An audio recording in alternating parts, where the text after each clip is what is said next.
Agora nós vamos para o slide 5 e nós vamos começar a falar sobre a avaliação do crescimento.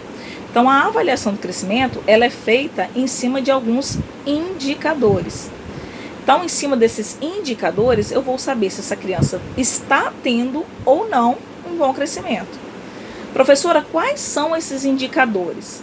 Então, esses indicadores são o peso, a estatura dessa criança, a altura dessa criança, o perímetro cefálico dessa criança, o perímetro torácico dessa criança e a dentição dessa criança.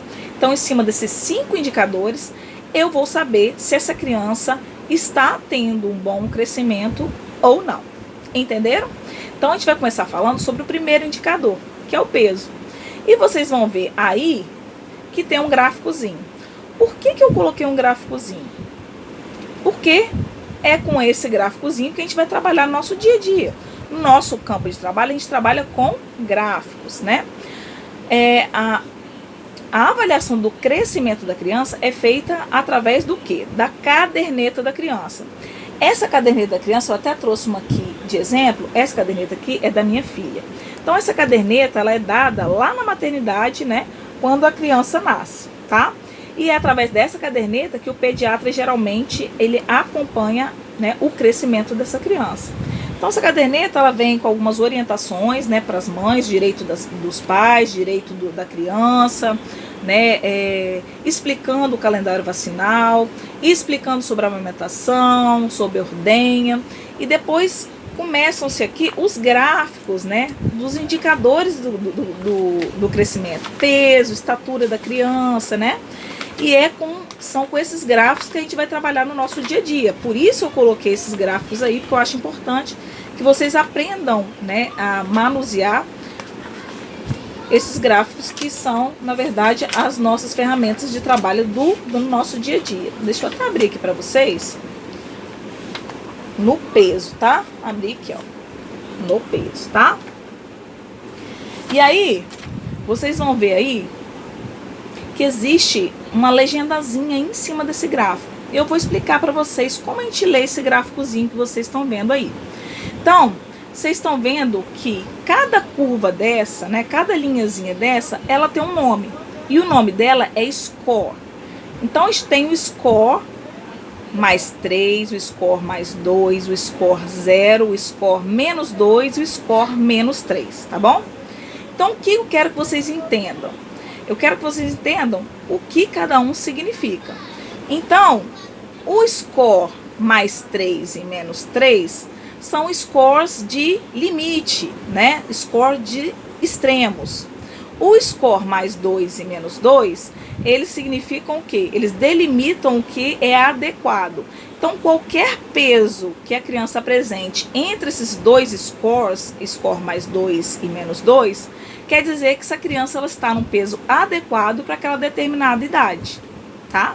E esse score 0 aí, né, que é essa linhazinha verde, ela representa aí a média de peso das crianças numa população geral, né, dentro daquela determinada idade. Então, vocês estão vendo que aqui, ó, do ladinho, né, tem o peso das crianças em quilo e aqui embaixo tem a idade das crianças em meses, tá? Então, vocês vão sempre seguir esse gráficozinho aqui, vocês vão sempre anotar na curva, né, o peso das crianças na curva, de acordo com a idade dessas crianças. Vai funcionar mais ou menos como aquele gráfico que eu ensinei para vocês, do Batalha e Lubitschenko, aqueles pediatras italianos, só que aqui tem uma nomenclatura diferente, tá bom? Então, olha aqui, ó. Eu peguei aqui um exemplozinho da minha filha, ó. Minha filha aqui com 5 meses, tá vendo? Ó, entre o 4 e o 6. Com 5 meses, olha aqui, ó. Com 5 meses, minha filha estava pesando 13 quilos 345, tá? Olha aqui.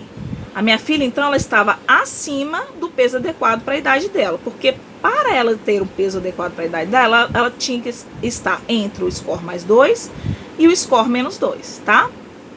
Então, ela estava o quê? Acima do peso adequado para a idade dela, tá bom? Se ela estivesse aqui, ó, abaixo desse score menos 2, ela estaria abaixo do peso adequado para a idade dela. E se ela estivesse abaixo do score menos 3, ela estaria um peso muito baixo para a idade dela. Assim como se ela estivesse acima do score mais 3, ela estaria num peso muito alto para a idade dela, tá? Então, entre o score mais 2, que é o superior, e o menos 2, que é o inferior, a criança está no peso adequado para aquela determinada idade. Entre o score mais 2 e o score mais 3, a criança está no peso acima do adequado para aquela determinada idade. Entre o score menos 2, que é a linha vermelha inferior, e o score menos 3, que é a linha preta inferior, a criança está num peso abaixo do adequado para aquela determinada idade. Se a criança está abaixo, né, do score menos 3, ela está muito abaixo do peso adequado para aquela determinada idade. Então é assim que funciona, é como se a gente estivesse mesmo lendo e fazendo aquele gráfico do Batalha e Lubitschenko, tá? Mas aqui tem nomenclaturas diferentes, tá vendo? E aqui tem esses extremos aqui, que no Batalha e Lubitschenko geralmente a gente não tem, tá? Porque a gente só tem, na verdade, duas curvas, né? Percentil 10 e 90, aqui nós temos 4. Nós temos o que é normal, o que é extremo, né? E o que é mediano. Entenderam? Alguma dúvida em relação a isso?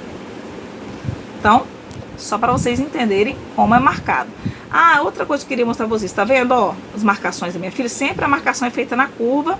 Eu acho melhor quando a gente transcreve, porque aqui, por exemplo, elas marcaram, eu não sei exatamente qual era o peso da minha filha, e nem exatamente a data que foi feita aquela aferição daquele peso.